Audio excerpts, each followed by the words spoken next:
కోసం మనం మాట్లాడదాం. మీరు అన్నది కూడా కరెక్టే.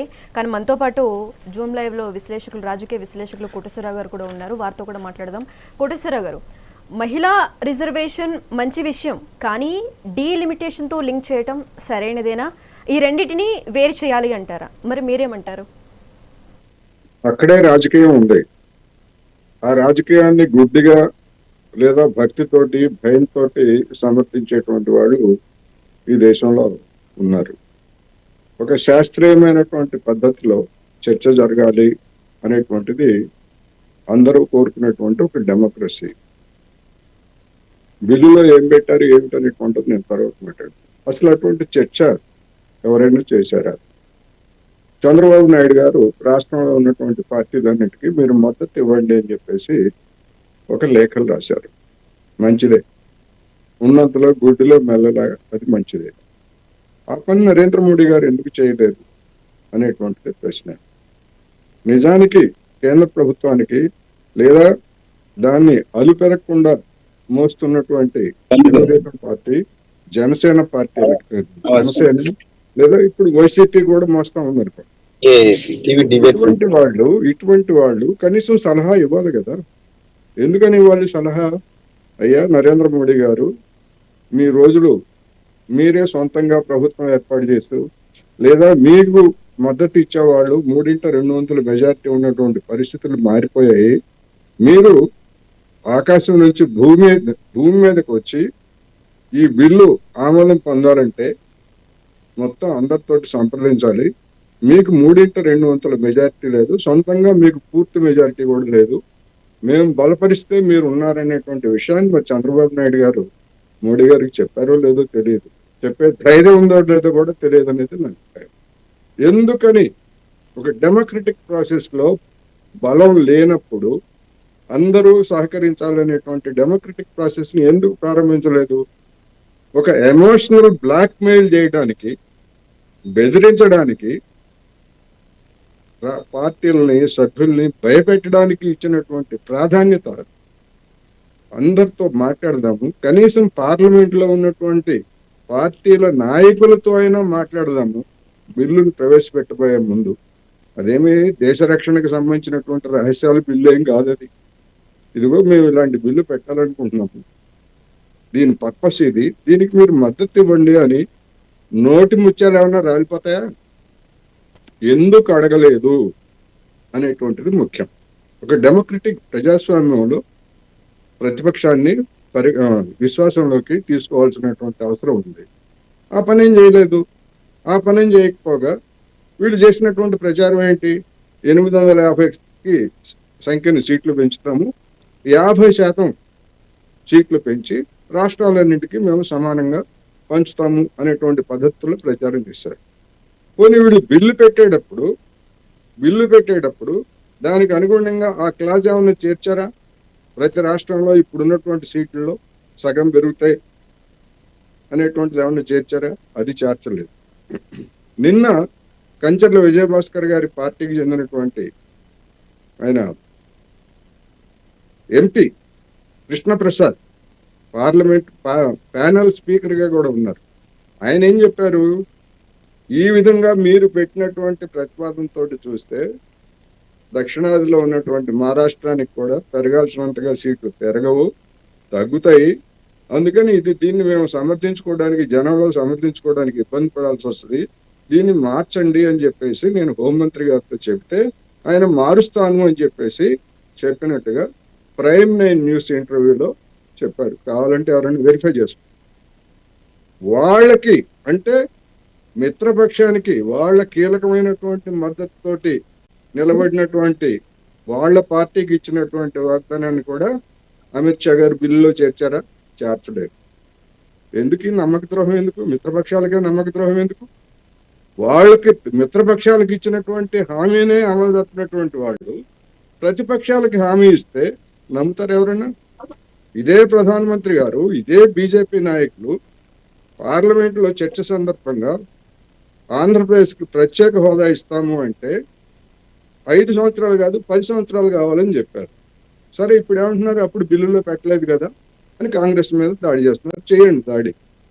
మీరు పొడిచింది ఏంటి? నరేంద్ర మోడీ గారు అధికారానికి వచ్చిన తర్వాత ఎవరైనా దాన్ని బిల్లులో చేరిస్తే లేదా రాజ్యాంగబద్ధం చేస్తే ఎవరైనా అడ్డుపడతారా? ఈ నరేంద్ర మోడీ గారే తిరుపతి వెంకటేశ్వర స్వామి సాక్షిగా మేము అమలు చెప్తామని చెప్పారు. పార్లమెంట్లో వీళ్ళు చెప్పేటువంటి మాటలకి విశ్వసనీయత ఏమిటి? ఇదే నరేంద్ర మోడీ గారు, ఇదే అమిత్ షా గారు అనేక విషయాలు చెప్పారు. ఏం బిల్లులో ఎందుకని చేర్చలేదు ఆ ముక్క? లాస్ట్ మినిట్లో ఉపన్యాసం అంతా ప్రతిపక్షాల మీద దాడి చేసిన తర్వాత మీరు మద్దతు ఇచ్చేట్లయితే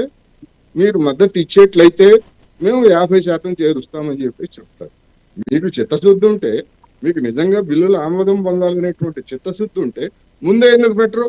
మీ పార్టీ వాళ్ళకి ఆల్రెడీ హామీ ఇచ్చారుగా, హామీ ఇచ్చినట్టు బహిరంగంగా చెప్పారుగా, బహిరంగ లీకులు కూడా ఇచ్చారుగా. మీరు శుక్రవారం నాడంతా, గురువారం నాడంతా మీరు ఇన్ని చేసి లాస్ట్ మినిట్లో ఇదిగో మీరు బలపరుస్తాను అంటే మేము పెడతాం. ఏంటి బేరం ఇది? కూరగాయల బేరం ఇది? ఒక బాధ్యతాయుతమైనటువంటి ప్రభుత్వం చేయాల్సిన పనేనా ఇది?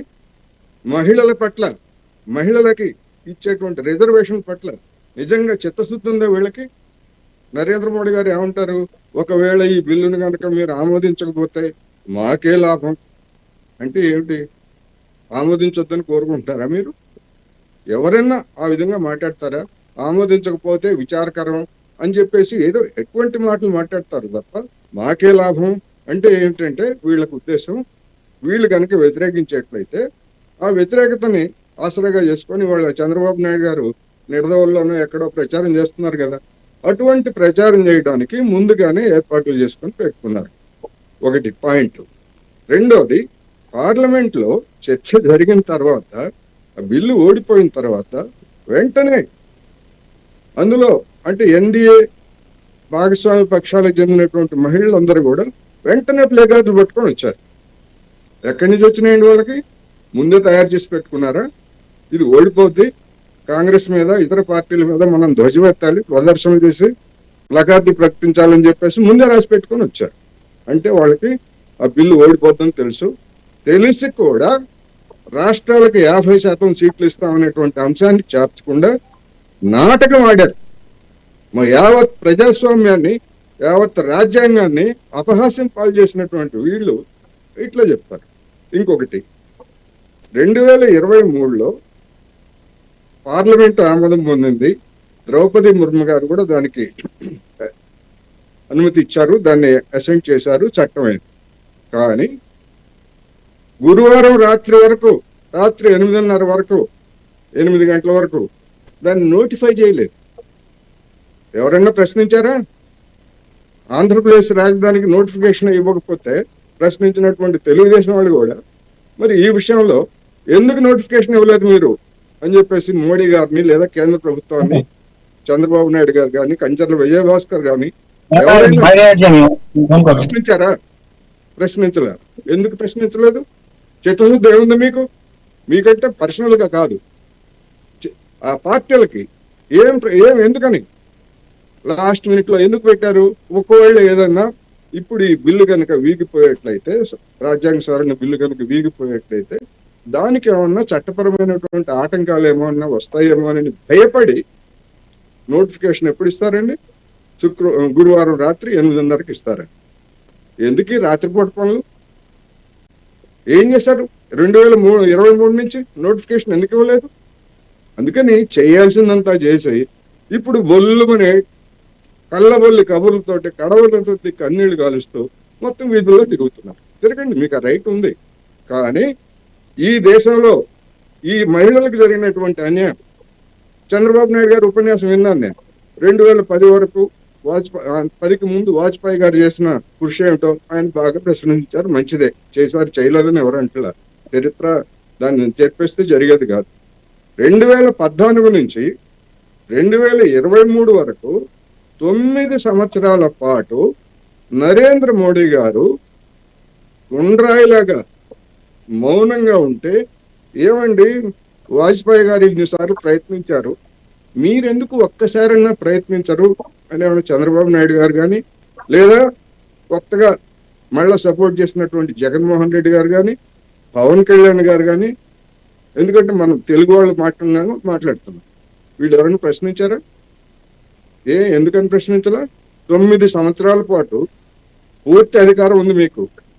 ఎవరితో నిమిత్తం లేకుండా, ప్రతిపక్షంతో నిమిత్తం లేకుండా అవసరమైనటువంటి రాజ్యాంగ సవరణను ఆమోదింపజేసుకోవడానికి అవసరమైనటువంటి ఓట్లన్నీ మీకు ఉన్నాయి.